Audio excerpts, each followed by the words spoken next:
హే మధు, ఈరోజు ఏం టిఫిన్ చేసావు? ఆకలి దంచేస్తుందబ్బా, త్వరగా పెట్టేవా? నేనా పెసర పునుకులు చేశాను.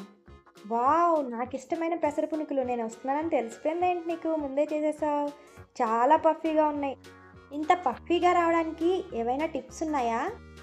మెయిన్ టిప్ ఏంటంటే, నేను పావు కేజీ పెసరపప్పు వేసాను కదా! ఈ పావు కేజీ పెసరపప్పు గాను చారెడు మినపగుళ్ళు వేస్తానమాట. అదే మెయిన్ టిప్. దానివల్లే పఫీనెస్ వస్తుంది. ఇంకా ఎక్కువ పఫీగా రావాలంటే ఇంకా ఎక్కువ మినపగుళ్ళు యాడ్ చేయాలా? లేదు లేదు, ఎక్కువ మినపగుళ్ళు వేస్తే ఆయిల్ ఎక్కువ లాగేస్తుంది. ఇన్ని మాత్రమే వేసుకోవాలి. మీలో ఎంతమందికి ఈ టిప్ తెలుసు అనేది కామెంట్ చేసేయండి ఫ్రెండ్స్. ఈ పప్పును కడుక్కుని ఎన్ని అవర్స్ మ్యారినేట్ చేసావు?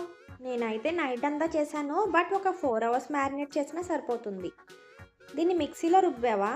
లేదు, నేను గ్రైండర్లోనే రుబ్బాను. మిక్సీలో కూడా రుబ్బుకోవచ్చు, కానీ గ్రైండర్లో రుబ్బితే మంచిగా వస్తాయి. రుబ్బేటప్పుడు ఏం వేయక్కర్లేదా? లేదు, ఏం వేయక్కర్లేదు. రుబ్బిన తర్వాత వేసుకోవచ్చు ఏదైనా కానీ రుబ్బేటప్పుడు వాటర్ ఎక్కువ వేయకుండా చూసుకుంటే బెటర్ మాట. అంటే పునుకొస్తుందా లేదా అనేది చూసుకుని రుబ్బుకోవాలి మనం. అలానే తక్కువ రుబ్బుకోకూడదు, కొంచెం ఎక్కువగానే, అంటే నలిగే వరకు రుబ్బుకోవాలి, పప్పులు పప్పుల్లా లేకుండా. రుబ్బిన తర్వాత ఏం వేసుకోవాలి?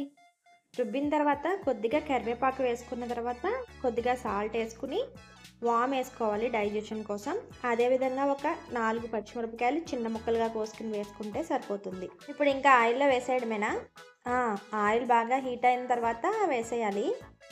ఏం ఆయిల్ వాడుతున్నావు ఇక్కడ? నేను సన్ఫ్లవర్ ఆయిలే వాడుతున్నాను. మరి సన్ఫ్లవర్ ఆయిల్ మంచిది కాదంటున్నారు కదా. డీప్ ఫ్రై ఐటమ్సే మంచివి కాదు, బట్ ఒకసారి వాడితే మంచిదే.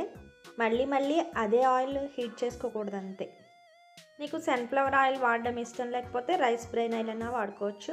అది కొంచెంలో కొంచెం బెటర్. వీటిని బాగా కలర్ రానివ్వాలా? బాగా కలర్ రావాల్సిన అవసరం లేదు. పెసర పునుకులు లైట్ ఎల్లో కలర్లో ఉంటాయి కదా, ఆ కలర్ వస్తే సరిపోతుంది. మంటను మాత్రం కొంచెం మీడియం ఫ్లేమ్లో వేపుకుంటే లోపల కూడా బాగా కుక్ అవుతుంది. ఓకే, అయితే మంచి కలర్ వచ్చేసినాయి, ఇంకా తీసేసుకోవాలి.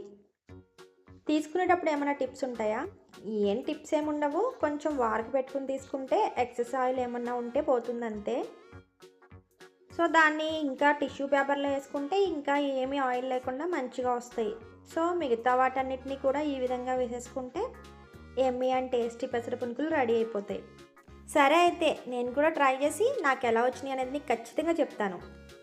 ఓకే ఫ్రెండ్స్, మీరు కూడా ట్రై చేసి మీకు ఎలా వచ్చినాయి అనేది నాకు కామెంట్ చేసేయండి. వీడియో కనుక మీకు నచ్చితే ఖచ్చితంగా లైక్ చేసి షేర్ చేసి సబ్స్క్రైబ్ చేయడం మాత్రం మర్చిపోవద్దు. వీడియో లాస్ట్ వరకు చూసినందుకు ధన్యవాదాలండి. Thank you for watching. Bye bye, see you soon.